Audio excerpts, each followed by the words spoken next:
کہ جو یہ دیکھیں یہ تقریباً اب 45 سال ہو گئے ہیں ان کے، اور یہ جبر کے 45 سال، نام اسلام کا ہے، یہ کوئی اسلام نہیں ہے، ایک یعنی یہ مولویوں کا جبر ہے، یہ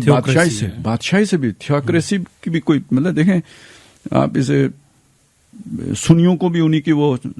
لپیٹے میں رکھا ہوا ہے، اپنے لوگوں کے اوپر بھی ابھی وہ جو پیچھے مظاہرے ہوئے تھے سارے، یار وہ مسلکی بندہ ادھر ہو یا ادھر ہو اس سے کوئی فرق نہیں پڑتا، ان کی بیہیویئر ایک جیسا ہوتا ہے۔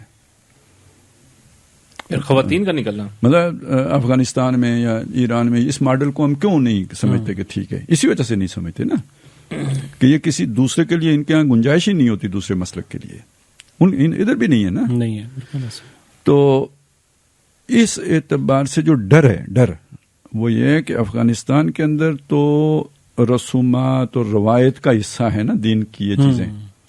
ایران ایسا نہیں تھا، ادھر جب آپ نے جبران یہ کام کیے ہیں نا، تو اب اگر یہ مولویوں جب یہ اقتدار ان کا اگر ختم ہوتا ہے تو جیسے یورپ میں مذہب سے بیزاری اور نفرت پیدا ہوئی ہے نا، اس طرح کی نفرت کا سیلاب ایران سے نہ امڑ جائے، کیونکہ بھائی مذہب کی وجہ سے آپ پر ظلم ہو رہا ہے نا، یا مذہب کو بنیاد بنا کر آپ پر ظلم کیا جا رہا ہے، تو جو اس کا ری ایکشن آتا ہے وہ تو صرف ایک فرد پر ہی تو نہیں آتا، اس پوری آئیڈیالوجی کے اوپر آتا ہے۔